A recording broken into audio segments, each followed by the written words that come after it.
Gentlewoman yields back. Now recognize the gentlewoman from Wyoming for 5 minutes. Professor Portuese, you have said that the Digital Market Act and similar legislation harms consumers, and I'm especially concerned about harms to children. For example, Apple has written that DMA compliance creates new exposure to harmful apps, citing that for the first time, pornography apps are available on iPhone from other marketplaces. Can you speak more to how these foreign laws are creating this issue and the implication for child safety? Thank you very much for the questions. The positive things with interoperability is that it can create more choices for consumers. But the negative things is when you have blanket regulations that force interoperability, force other operators to accept business users that are not the most legitimate one. And this is the type of regulations that makes interoperability and force to accept different apps, different app stores that can lead to really child safety issues. The question is, how can we have these tech platforms curate in a way that promote choice, but for quality, bringing new actors, new business users in these digital systems that promote quality. And we don't want to undermine children's safety.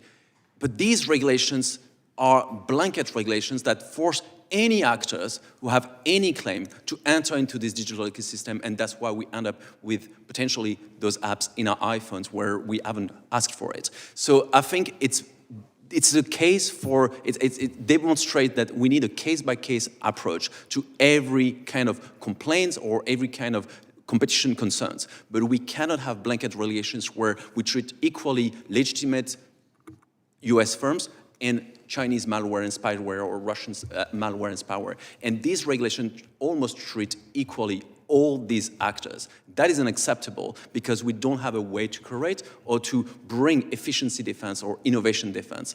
These defense are explicitly prohibited in those types of regulations. Okay, and Mr. Singham, you seem to have something you'd like to offer with regard to this discussion. Yes, well. because thank you, Congressman. I think because your question, I think, goes to the heart of the issue, which is much of this regulation is based on the assumption that these platforms are sort of like government-owned utilities that have monopoly power or total power, and you must therefore impose on them duties to deal, and you must impose on them through the operation of things like the Essential Facilities Doctrine. Now, in the US, we have learned that the Essential Facilities Doctrine duties to deal should be sparingly used, and only when the facility is truly essential.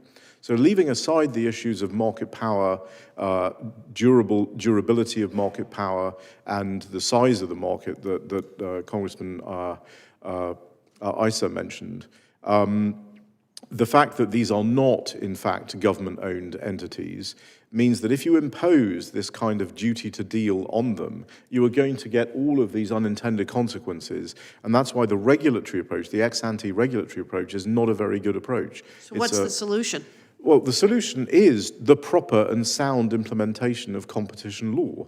What I'm concerned about with the way that competition agencies in Europe and Korea particularly, and other countries are approaching it, is they are imposing those kinds of same duties on these companies through competition law. I am also concerned about the way that competition law is being enforced in places like Korea in particular, where we see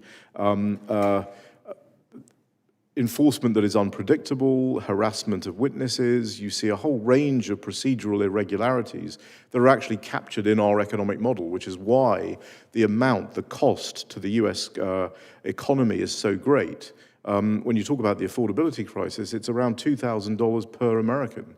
That is the cost of the bad regulation and the bad approach to competition policy coming from Europe, in other countries, and coming from these other countries. That $2,000 is just Korea by itself. Just Korea. So the EU and all the other countries is going to be much greater. So that there is real damage to the US economy that is being done by the lack of proper enforcement of competition policy that flies in the face.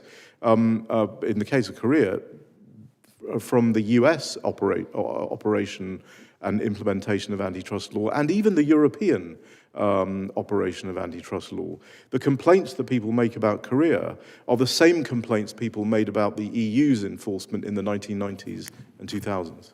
Well, I appreciate that, and obviously we need to have a much more detailed discussion about these particular issues, but I am out of time.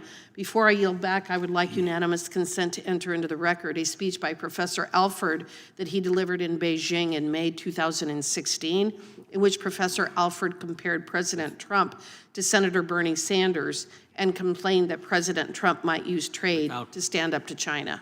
Without With that, I objection. yield back. Without objection, gentlewoman yields back.